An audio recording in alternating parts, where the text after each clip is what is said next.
Avant de débuter cette vidéo, je tiens à faire une grosse dédicace à tous mes Nakamas, toi qui me regardez à cet écran, de votre soutien, de votre partage et votre propagande à travers le net, car je reçois des messages. Apparemment j'ai des community managers en bénévolat qui me font un peu de pub sur Facebook, etc. Donc je vous remercie de votre soutien. Et je place une grosse dédicace également au groupe Black Geeks qui me partagent régulièrement sur leur groupe. Voilà, je remercie tous les admins qui gèrent ce groupe, ça fait extrêmement plaisir.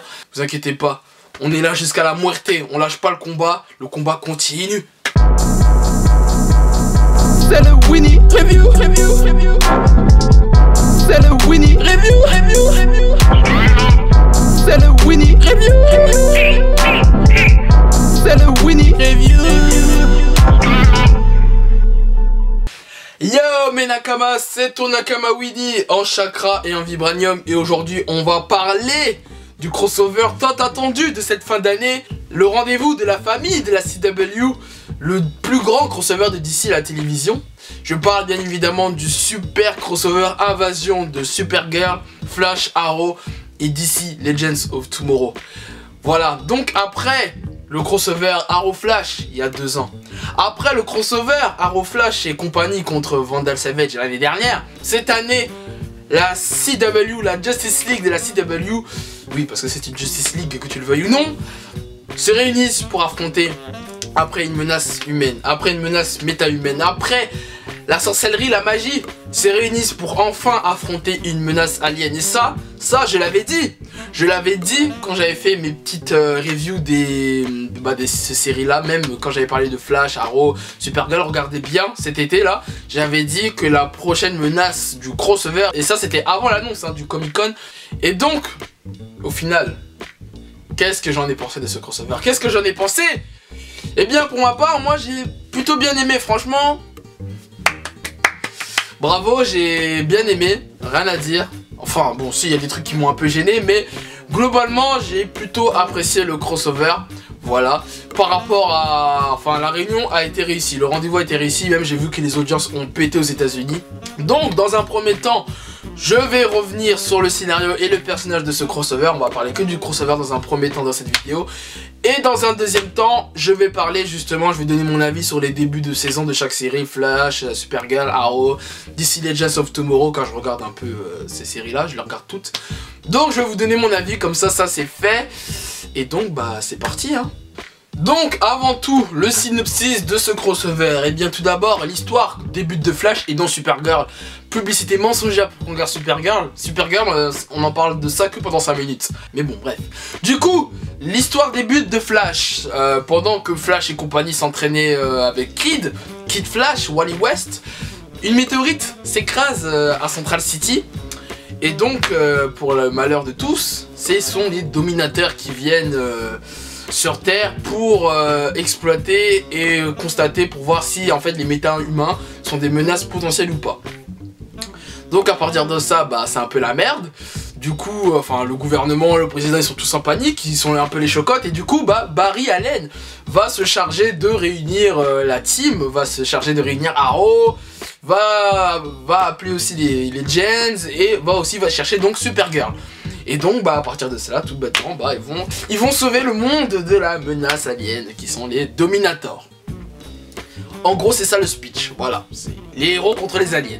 Du coup, en parlant du scénario, qu'est-ce que moi j'en ai pensé du scénario? Alors les points positifs, il y a énormément de points positifs, il n'y a pas beaucoup de points négatifs que j'ai à relever sur le crossover.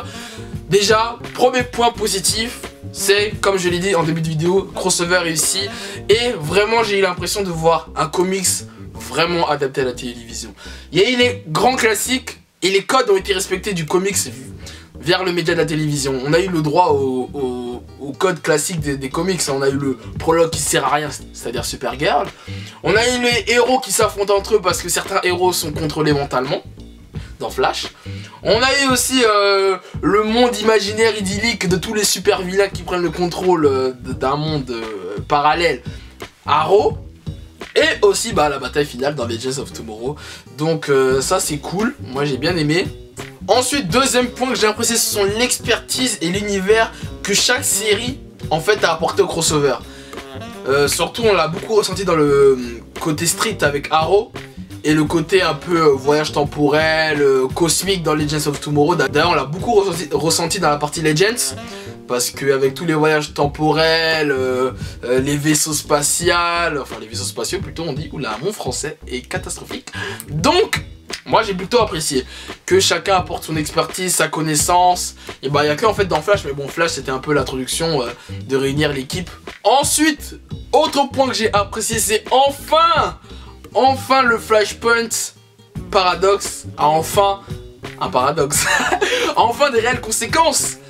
Parce que franchement, je vais en parler tout à l'heure quand je vais parler de Flash, mais le Flashpoint était pété sa race. Il était nul, vraiment. Je vais détailler plus tard, mais vraiment, c'était catastrophique, c'était du n'importe quoi. Mais là, au moins, enfin, il y a une réelle impact dans ce Flashpoint paradoxe, parce qu'apparemment, en fait, comme Barry il a voyagé dans le temps, et bah ça a fait en sorte que ça a détruit, ça a cassé la trêve que les dominateurs avaient avec les êtres humains. Et du coup, ça c'était cool, c'était bien, voilà. Du coup, il y a vraiment une menace vraiment qui les dépassait complètement et Barry se dit merde, j'ai vraiment foiré quoi. Et enfin, le dernier gros point positif que j'ai à sortir de ce crossover, c'est au niveau du scénario. C'est le bel hommage du 100e épisode de Arrow qui retrace vraiment toute la série Arrow. C'est un très bel hommage. Bon, il y en a, ils ont critiqué parce qu'ils ont dit ouais, ça casse un peu le rythme du crossover. Bon, j'avoue, c'est un peu vrai. Mais comme c'est un hommage en fait à la série, on laisse en fait, c'est pardonnable je trouve. Et en fait Arrow a eu droit à son Arrowpoint un peu. En fait on suit les traces de Oliver sans la capuche, sans les arcs. Et qu'aurait été la vie de Oliver s'il n'avait pas monté dans le bateau là avec Sarah. Donc moi c'était cool, j'ai plutôt apprécié. Bon, à part le fait qu'ils ont pas respecté Deathstroke, ça c'est un point négatif, voilà, je spoil un peu mes points négatifs, mais ils ont pas respecté Deathstroke. Parce qu'ils avaient teasé, oui, il y aura Deathstroke dans le 8e épisode de Flash, de Arrow dans la saison 4. Bah, du coup, pour le 100e épisode, moi j'étais là, ah, c'est la fin de ça. Et bah, non. Non, en fait, c'est Deathstroke, mais moi je voulais voir l'acteur, je kiffe l'acteur. Manu Bennett, je crois, il s'appelle. Il est lourd. Il est lourd. Là, ils nous ont montré un Deathstroke en mode costume. Bah, ça passe sens, désolé. Non, je tolère pas. Mais bref, sinon, à part ça, c'était un très bel hommage de la série. Et même je dirais que le Arrowpoint était mieux que le Flashpoint. Oui, ça y est, je l'ai dit, j'en ai rien à foutre. Je l'ai dit, voilà. Ensuite, on va passer aux points négatifs. Bon, comme je vous ai dit tout à l'heure, il n'y a pas beaucoup de points négatifs à relever. Bon, il y a le Deathstroke qui m'a un peu énervé là. Mais bon, ça n'engage que moi. Mais par contre, je vais dire une critique que je pense tout le monde va être à peu près d'accord avec moi. C'est que je trouve que c'est le crossover, parmi tous les crossovers que la CW ont effectué jusqu'à présent, que c'est le crossover le moins dynamique à ce jour. C'est-à-dire que vraiment, il y a eu trop de trames secondaires dans le crossover. Par exemple, dans Flash avec Kid Flash, vraiment c'était vraiment pas nécessaire de traiter ça. Ça fait déjà depuis tout le début de la saison qu'ils traitent ça. Wally, il faut pas utiliser pouvoir, Wally, il faut faire attention. Oh, c'est bon. Vous allez pas nous bourrer le crâne avec pendant le crossover. Moi, ça m'a fait chier. Que Iris, Joe et tout là, face à la morale à Wally, ça va quoi, c'est bon, tu fais pas ça là. Oh là c'est crossover, nous on veut voir du spectacle, on veut pas avoir des leçons de morale, ça tu fais ça dans un autre épisode de Flash. Donc ça m'a saoulé. Et aussi avec Professeur Stein là, avec sa fille. En plus ça fait depuis quelques épisodes que il nous tisse ça. Et pour ça, juste pour dire qu'il a une fille. Moi je pensais que c'était une femme, en plus c'était sa nouvelle femme, non c'était pour sa fille. Je sais pas, j'espère qu'ils vont vraiment exploiter la meuf, hein, parce que si c'est pour juste parce que c'est sa fille, il a fait une connerie, voilà quoi, c'était vraiment pas nécessaire de traiter ça maintenant. Et du coup, comme en fait ils ont trop gazé avec ces trames secondaires là, et bah ça a manqué de contenu pour les trames principales. Un truc par exemple tout bête que je reproche à la trame principale, c'est que ça manque de contenu avec Supergirl. Je suis désolé, je vais en parler plus tard tout à l'heure quand je vais parler de Supergirl justement pour les personnages, mais je trouve que Supergirl elle a mal été exploitée, hein. C'était en gros la mascotte de l'équipe. Alors Supergirl elle aurait dû avoir ses moments clés. Il y a plein de gens dans l'équipe qui ont eu des moments clés et elle a pas eu, hein, je suis désolé, mais c'était plus comme une mascotte. C'est juste on présente, mais ils ont pas vendu le personnage, hein, je trouve, hein, c'est dommage. Mais bon, après c'est tout, je pense c'était le seul point qui m'a gêné dans ce crossover. Après franchement c'est du pur kiff. Ah oui, excusez-moi, avant de revenir sur les personnages, j'aimerais parler vite fait du message du futur de Barry là. Soi-disant à 60 piges il va avertir le passé. Non, je suis pas d'accord. Enfin, je suis pas d'accord. J'espère que c'est pas pour ça qu'il a fait le message. Parce que déjà on nous tease depuis quelques semaines dans Legends of Tomorrow que ouais, Barry il a laissé un message à Rip Hunter. Non. J'espère que c'était pas pour le crossover. Parce que...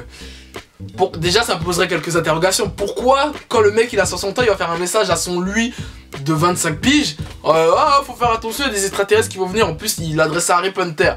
Et là Rip Hunter il est même pas dans Legends of Tomorrow déjà. Et donc moi je pense que c'était pas pour ça. J'espère. Après bon je me casse un peu la tête parce que je sais que c'est la CW, mais j'espère que vraiment c'est un teasing pour un truc qui va se passer vraiment dans le futur, même dans l'année prochaine, je m'en fous, tu vois, mais non, je suis pas d'accord. Moi j'aimerais bien savoir votre avis concernant le message du futur de Barry, parce que moi je trouvais ça un peu faible, hein, comme impact. En plus, pourquoi ne pas lui faire confiance, je sais pas quoi, enfin il a rien fait de grave dans le crossover, à part qu'il est... Bon, il y a eu le règlement de compte dans le... par rapport à son Flashpoint, mais c'est tout. Il a pas fait de dinguerie. On n'a pas fini avec Flash, il va faire d'autres conneries, je pense, mais... mais voilà. Moi, ça m'interroge encore, ce message du futur. Dites-moi ce que vous en pensez. Voilà, c'est tout ce que je voulais dire avant de passer au personnage. Donc maintenant, on va passer au personnage. Donc moi, ce que j'ai aimé avec les personnages, bon... déjà, c'est l'alchimie entre tous les membres du groupe. C'est vraiment, on sent que ça se voit que les acteurs, ils travaillent... ensemble depuis longtemps, bah c'est comme le Marvel Universe, hein, tu me diras, au cinéma, que les acteurs se connaissent, qu'ils se fréquentent, c'est la famille, tu vois. En fait, la différence, en fait, parce qu'on oublie souvent qu'il y a de l'humour aussi dans la CW, tu vois. Mais en fait, la différence entre le Marvel au cinéma et la CW, c'est qu'en fait, la Marvel c'est humour pour enfants, vraiment, et la CW c'est humour pour les ados, tu vois. Donc c'est deux humours différents. Personnellement, je n'en approuve aucun. Quoique dans Marvel, ça va, ils font quelques efforts, tu vois. Je trouve maintenant, ils dosent bien l'humour, comme je l'ai dit dans mes vidéos sur Civil War et Doctor Strange. CW, bon, c'est un peu blague d'ado, tout ça, ça me parle pas trop, tu vois. Ensuite, concernant les personnages eux-mêmes, bon, Barry et Oliver, leader de l'équipe. Surtout Oliver, hein, parce que Barry sur disait, il a voulu faire le chef d'équipe, mais non. Non, mec, tu n'es pas un leader déjà, arrête de faire des conneries et après on en reparlera. Et moi j'ai bien aimé aussi la rencontre entre Arrow et Supergirl, c'était... J'ai bien aimé, sauf que ça m'a saoulé un peu le moment quand il dit ouais Supergirl, écarte-toi. Bon, je sais qu'il était passé par les événements, mais ça va Oliver, ça c'était vraiment le truc... En gros, pour qu'Oliver fasse confiance aux aliens, j'ai trouvé ça un peu petit, hein, c'était pas fameux. Et en parlant de Supergirl, franchement, c'est une mascotte. Hein. Comme je l'ai dit tout à l'heure, elle a vraiment été mal exploitée. Hein. Normalement, elle aurait dû avoir son moment clé où elle tape tout le monde, elle tape tous les aliens. En plus, moi, ça m'a saoulé parce qu'au début, il la tisse bien en mode vas-y, entraînez tous contre moi. Tu vois, la meuf, elle est archi forte, enfin, c'est la plus forte de l'équipe, elle le prouve. Mais contre les aliens, elle a pas fait grand chose, hein, je suis désolé. Hein. À part regarder Rayon X qui est derrière l'immeuble et mettre quelques petites patates et faire quelques combinaisons faibles avec Barry, c'était pas fameux. Hein. Donc j'espère que quand il y aura une vraie menace physique, elle va répondre. Hein, parce que voilà quoi, c'était pas ouf. Bon après, concernant les autres personnages, je trouve qu'il n'y a pas eu de personnages relous. Ils ont tous fait leur job. Ah si, Cisco, il y a que Cisco, il m'énerve. De toute façon, lui, depuis le début de la saison 3, il m'énerve. Alors que Cisco c'était grave mon gars, mais là il m'énerve, je peux plus tolérer ce mec. Non, ah oui, et il y a Tia aussi, la meuf, alors ça c'est vraiment un fanservice. La meuf, toute la saison 2 Arrow, elle boycotte la team Arrow, genre non je me range, vas-y, je vais plus faire de conneries. Et là, dès qu'il y a les aliens, bon bah finalement je reviens au calme. Non, c'est pas comme ça meuf, je t'aime bien mais non, c'est pas comme ça, ça n'a pas sens, ça a pas sens. Tu veux pas revenir comme ça du jour au lendemain? Non, je suis pas d'accord. C'était vraiment très mal fait son retour. Hein. Et enfin, concernant les Dominators, bon, je trouve que c'était une bonne première menace alien. Bah en fait, c'était l'équivalent des Chitauri dans l'univers d'ici. Comment ils sont arrivés, leur but, etc. Bon, non, j'ai menti parce que les Chitauri, ils voulaient que la destruction. Alors que les Dominators... Il y avait une négociation intellectuelle au départ, tu vois. Il y avait un pourparler, comme on dit. Mais après, ça allait partir en vrille. Donc, non, c'était des bons méchants, ça allait. En plus, ils ont très... ça se voit, ils ont mis du budget, hein, la CW, parce qu'ils ont bien été faits. Et voilà. Mais par contre, pour le prochain crossover, j'espère qu'il y aura une vraie menace alien physique. Un bail de Brainiac, Darkseid. Bon, je sais pas s'ils seront là, mais... Tu vois, quelqu'un qui donne du fil à retordre physiquement. Un titan, quoi. Bon, je vais apporter une conclusion à ce crossover avant de parler des séries en eux-mêmes. Je dirais que ce crossover a été réussi. Franchement, rien à dire. Très bon feeling, encore une fois, entre tous les personnages de la CW. Vraiment, on les voit. C'est comme le Marvel Cinematic Universe. Tu les vois chacun de leur côté. Quand ils se réunissent, c'est un événement. Donc toi, t'es content en tant que fan, tu vois. Et j'espère que pour le prochain crossover, et que j'espère que dans le prochain crossover, il y aura John Jones et Superman. Bon, même s'il n'y a pas Superman, mais au moins John Jones, parce que là c'est un peu du foutage de gueule hein, qu'il soit pas venu. Donc, et j'espère qu'il y aura plus de mini crossover quand même. Hein, parce que si on doit attendre un crossover par an pour les voir tous se réunir, c'est pas trop, c'est pas fameux. Hein. Surtout que à la Comic Con ils ont dit oui, vous inquiétez pas, il y a plein d'acteurs qui ont signé des cross médias. J'ai rien vu. À part dans Legends, il y a Damien Dark, Reverse Flash et Captain Cold. Bon, lui il était déjà là, pardon. Et il y a Malcolm Merlyn aussi. Mais à part dans Legends, il n'y a pas eu trop de cross-média en vérité. Hein. Moi j'attends des mini crossovers entre Supergirl et Arrow, entre Flash et les Legends, tu vois. Ça tourne un peu. Ah oui, il y a un crossover aussi entre Flash et Supergirl, un crossover musical. C'est une grosse blague, Vous avez vu mon rire moqueur? Non, non, non, non, c'est mon rire noir, hein, en dit long. Ça n'a pas sens, ça n'a pas sens. C'est tout ce que j'ai à dire. Mais bref, en tout cas, crossover à consommer sans modération et ça fait plaisir. Bon, maintenant, on va passer à la deuxième partie de cette vidéo. Je vais vous parler des séries, enfin mon avis sur chacune des séries. Alors, on va commencer, je vais faire Flash, Arrow, Supergirl et je vais finir sur les Legends. Comme ça, si vous regardez pas ces séries, vous pouvez vous barrer de la vidéo tranquille. Donc, je vais commencer par Flash. Qu'est-ce que j'en pense de la première partie de la saison de Flash? J'aime pas. Je vous le dirai, j'aime pas. C'est décevant. C'est très décevant.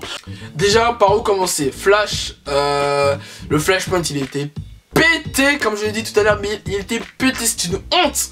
Ce que j'ai pas aimé dans ce Flashpoint, c'est que j'avais l'impression qu'en fait, Barry, il était dans une autre terre. C'est ça, il était dans une autre, c'est ça, dans un autre univers. Où bah, y a Kid Flash et Flash, tu vois. Je trouve qu'il n'y a pas eu vraiment de remontage dans le temps et de vrai impact concernant son passé. Déjà, dans un premier temps, il a eu ses pouvoirs. Il a continué à avoir ses pouvoirs. Non, depuis quand? Fallait pas. Déjà, ça, c'est le premier truc qui a cassé le Flashpoint. Il a eu ses pouvoirs. Ensuite, il y a eu quoi encore de problématique? Il n'y a pas eu vraiment de vraies répercussions, bah pas jusqu'à là, dans le crossover avec les Dominators, mais sinon, oh, Iris est en embrouille avec son père, débarre, Caitlyn a ses pouvoirs, le frère de Cisco est mort, que c'est triste. Enfin, Deagle a un fils au lieu d'une fille, oh là là, ça c'est du retournement de situation. Hein. C'était nul, c'est... Plus ça m'a énervé parce que moi je voulais avoir des crossovers dans ce Flashpoint. Comme je l'avais dit dans ma vidéo sur Flash cet été là, je vous invite à aller la voir.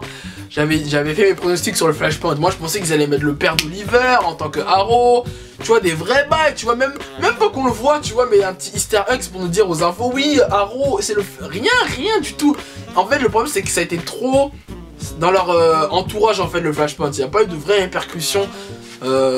Dans le Flashpoint, je veux dire, pas au retour, tu vois, mais dans le Flashpoint, il n'y a pas eu de vraies répercussions sur les autres villes et ça m'a énervé.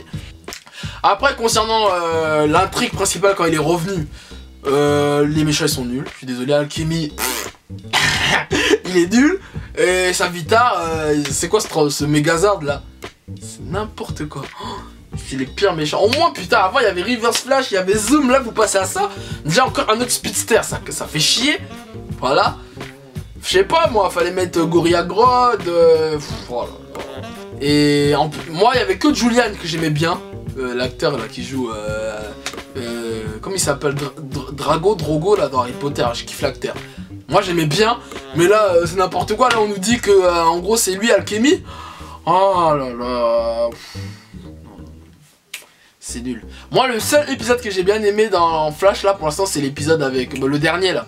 Non, pas l'épisode 7, quand Vibe, Killer Frost et Flash ils se battent entre eux, c'était vraiment triste quand même comme épisode. En plus c'était l'épisode réalisé, putain j'ai lâché un Star Wars, c'était l'épisode réalisé par Kevin Smith. Franchement mec, je t'applaudis parce que quand t'as réalisé l'épisode avec, dans la saison 2 là, c'était l'épisode, vous savez même Flash il il était emprisonné dans la Speed Force. C'était nul, j'ai rien compris à l'épisode. Il y avait pas sens. Mais là, franchement, il a travaillé. Hein. Franchement, l'épisode, il était vraiment bien. Il y avait de l'émotion, tu vois. Tu voyais cette équipe soudée depuis le début, cette famille, cette bande de potes s'affronter comme ça. Oh, c'était triste quand même, franchement. Et Harrison West aussi, il est nul. Enfin, le nouveau Harrison West, aucun intérêt. Alors que Harrison West, c'est mon personnage préféré de la série. En tout cas, j'espère que Flash va revenir sale après ce crossover là et qu'il va bien revenir parce que franchement c'est vraiment pas top. J'attends la fin de la saison, mais moi je pense que ça va pas être ouf. Hein. Je pense que ça va être la pire saison depuis le début de la série, clairement. Ensuite, je vais parler de Arrow. Oh là là là là là là. Arrow.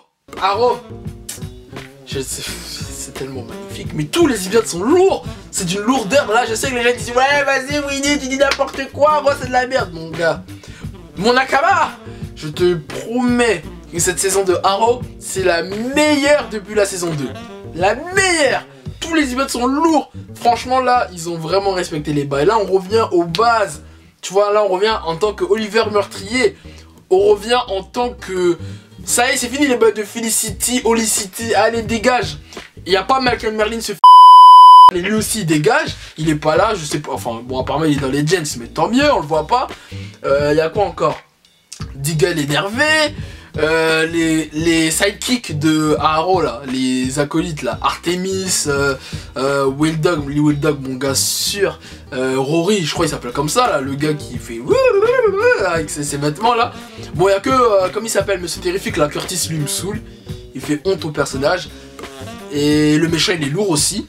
Le méchant il est lourd, Prometheus. Bon, même si on n'a pas eu trop d'infos sur lui, il est lourd. Il y avait même eu Tobias Church aussi, il était bien. En plus, c'était le gars qui joue dans The Walking Dead là, comme il s'appelle, Tyrese.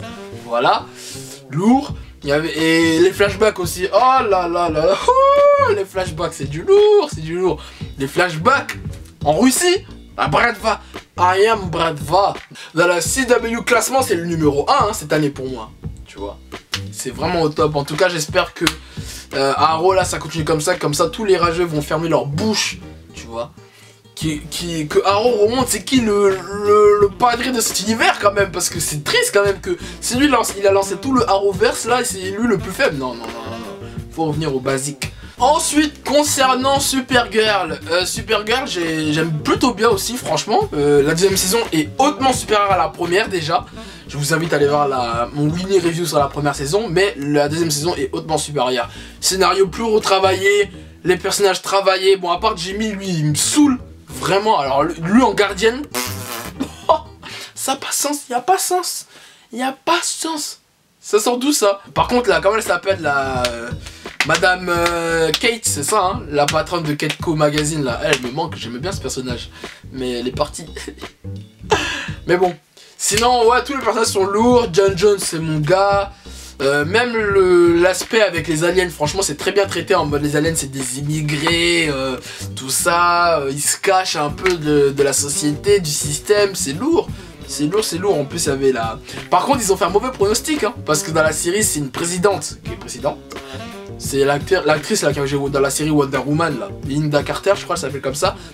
En mode, c'était un petit clin d'œil pour Hillary Clinton. Eh ben non. Non, j'aime bien aussi le sidekick là de Supergirl là, comment il s'appelle? Ah, j'ai oublié son blaze, le Daxamite là. Putain, j'ai oublié son nom. Bref, le Superboy là. Voilà, il est cool. Cadmus aussi, c'est pas mal. Il y avait Metallo. Non, franchement, j'aime bien l'intrigue avec les Luthor. Enfin, non, vraiment, les sauver à la base de la mythologie Superman. Là, tu vois, tous les ennemis traités de Superman, là, ils sont bien traités, je trouve. Parce qu'il y avait des ennemis de Superman dans la première saison, ils étaient trop mal traités. Bref, bon maintenant je vais parler de Superman. Alors, moi-même étant fanatique de Superman, c'est le top 3 de mes héros préférés. Qu'est-ce que j'ai pensé de cette adaptation de Superman interprétée par Tyler Hoechlin? Je crois que c'est ça son blaze là, l'acteur. Franchement, quand j'ai vu les premières photos filtrées sur le net, j'étais là en mode... Oh mon dieu, mais qu'est-ce que c'est de cette daube? Mais non, ils vont faire n'importe quoi. Comme Supergirl d'ailleurs, je me souviens les premières photos de Supergirl, même Flash d'ailleurs aussi. Avant que leur première saison commence, tout le monde était là. Ah, c'est nul, c'est quoi ces photos? Mais arrête, sur le terrain, franchement, ça va passer. Hein. En fait, la CW, ils savent pas prendre des photos. Faut qu'ils changent leur photographe. Hein, la vérité, hein, ça, ils mettent trop mal en valeur leur personnage. Bon, bref. Du coup, Superman. Bon, je suis un peu mitigé, mais mitigé positif. C'est-à-dire que j'ai bien aimé son interprétation de Clark Kent. Même si ça m'a énervé que ce soit un Clark Kent un peu beau gosse, en mode il fait tomber il fait craquer les meufs. Moi j'aime bien le Clark Kent, bon en fait c'est un peu un Clark Kent modernisé. En fait ça me dérange pas qu'il soit beau gosse, mais en mode que Kate, la PDG là, de Kate Cole, soit en mode ah Clark Kent, elle a l'écart sur les yeux, non. Limite hémorragie nasale comme dans Tortue Géniale, non, je suis pas d'accord. On peut lui profiter de cette situation, normalement il devrait être mal à l'aise, il devrait être gêné. Surtout qu'il est déjà avec Loïs apparemment. Mais sinon, interprétation de Clark Kent, j'ai bien aimé franchement, au top, meilleure que celle d'Henry Cavill, voilà. Même si Henry Cavill, encore une fois, on lui a pas donné sa chance, donc malheureusement. Après, concernant Superman, moi aussi j'ai bien aimé, hein. Ça va. Moi je préfère celle de Henry Cavill, dans le sens, au niveau du charisme et tout, puissance, costume, tout, je préfère Henry Cavill. Mais en tout cas, on a eu un Superman assez positif, mais un bon positif, genre il en fait pas trop, en mode boy scout. Là ça va, ça a été bien modéré. Et voilà, franchement au top, on parle kryptonien. J'ai bien aimé son interaction avec John Jones. Reste, je sais pas, c'est un peu trop tôt pour dire si c'est mon Superman préféré. Mais ça va, c'était un... Il a fait le job, ça va. C'était pas catastrophique comme je le pensais. Après j'en attends plus, on verra quand il reviendra. Mais ça va. En tout cas, il est philosophique, il lance des punchlines. Franchement, ça va. Parce que aussi, faut savoir que apparemment l'acteur a été casté au dernier moment, apparemment, soi-disant. Donc, par rapport au timing qu'on l'a casté et son interprétation, franchement, il a fait le job. Je vais pas faire le rageux. Ouais, moi, je suis team Henry Cavill. Je préfère Henry Cavill. Tu vois, en termes d'acteur, tu vois, Henry Cavill, c'est le gars, tu vois. Mais... l'autre là, Tyler, il a fait le job. Et son interaction aussi avec Supergirl et tout, c'était top. Et enfin, pour finir, on va parler de Legends of Tomorrow. Qu'est-ce que j'en pense? Moyen. Bon, c'est toujours dans la continuité de la première saison. Sauf que là, les méchants, sur le papier, ont l'air plus intéressants parce que les méchants, c'est Reverse Flash, Damien Dark, et là, bientôt, il y aura Merlin et Snart, apparemment. Mais... en fait, le truc, c'est que... ils continuent en fait leur voyage dans le temps, ils corrigent leur aberration là, temporelle là. Mais le rythme il est un peu lent. Le rythme est très lent. Très lent. Au moins, la première saison, même s'il y avait des rythmes un peu lents, au moins le méchant était plus omniprésent, Vandal Savage. Alors que là, Reverse Flash et Damien Dark, on les a vus dans quoi, 2-3 épisodes, si je dis pas de bêtises. C'est pas ouf. Par contre, il y avait la GSA, la Justice Société d'Amérique là, au début là. Ouais, ça va, ils ont... Je m'attendais à mieux quand même, hein. Parce que là, ça avait l'impression d'être une jeune équipe, en fait, de la GSA. Je pensais à un truc plus fort, quoi. Et je m'attendais à avoir des grosses têtes d'affiche comme le père de Flash, Jay Garrick, pardon, fasse partie de la GSA. Legends, c'est pas top, hein, pour l'instant, c'est un peu light. On verra comment ça avance, parce qu'on sait toujours pas où le plan machiavélique de Reverse Flash, du coup... on sait pas c'est quoi les bails, qu'est-ce qu'il veut faire. Et du coup, comment il va réussir à le battre. Parce que il y a un speedster, Damien Dark il est invincible, Malcolm Merlyn il s'estape. Déjà rien, Reverse Flash il prend toute l'équipe normalement. Je sais pas comment ils vont faire pour l'arrêter. Mais on verra, hein. On se demande où est Rip Hunter. Où est Rip Hunter? Est-ce qu'il va revenir? Est-ce qu'il est définitivement mort? Bon, je pense pas qu'il soit mort quand même. Parce que ça, c'est la même truc que Hawkgirl et Hawkman l'année dernière. On nous a fait croire, oh, ils sont morts. Enfin, que Hawkman était mort. Il est revenu à la fin de la saison. Bon, bah voilà, je crois que j'ai fait un peu le tour. Mais en gros, si je fais un classement là de ces mi-saisons, numéro 1, Arrow, Supergirl, Flash, Legends. Voilà, parce qu'il faut pas abuser quand même, je vais pas mettre les Flash derniers. Donc voilà, c'est la fin de cette vidéo, j'espère que ça t'a plu. En tout cas, j'ai donné tout mon maximum, j'ai dit tout ce que j'avais à dire, je pense, sur les crossovers, sur la CW. Donc, si tu as apprécié cette vidéo, je t'invite à commenter, liker, partager cette vidéo et n'oublie pas de t'abonner à la chaîne et suivre mes aventures. Sur ce, au plaisir.